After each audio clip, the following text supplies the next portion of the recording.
ของอ้อยนี่จะเป็นของที่3นะเป็นจุดที่3ก็เกียมสิหมดแล้วเนาะก็เฮาก็มาตัดเอาสาลีที่เฮาปักไว้บอนนี้เนาะแล้วก็บอนนี้มันมาตัดคาบไปกินหมดแล้วเนาะยังแต่กองนี่น้อยเดียวละมานนี่ก็กินหมดแล้วก็นั่งๆติดตามกันไปเนาะสิพอเป็นจังได๋เฮ็ดห้างซุ่มก่อน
ตอนเช้านี่นะก็มา2ตู้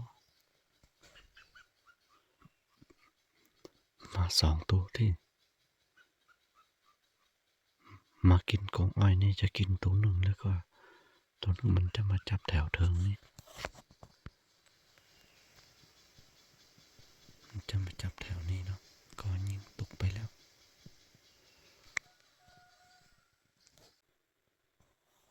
ไปเก็บก่อนลงไปเก็บ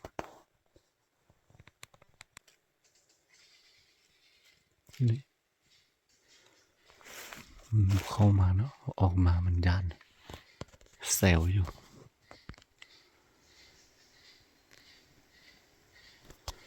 จะแซวถึงนั้นแซวถึงนี่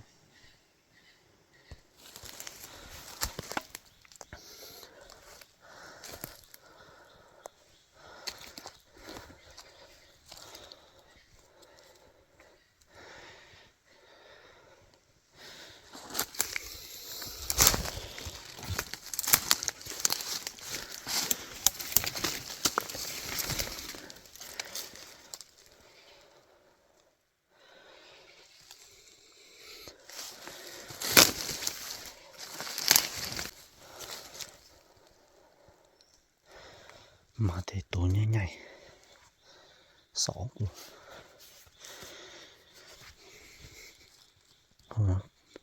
ปักสาลีใส่บนเนี่ย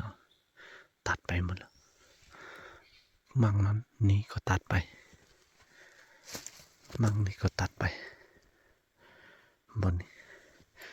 ยังเต็มมันนี่ออกก็สิเติมสาลีใส่แล้วก็ไปเนาะ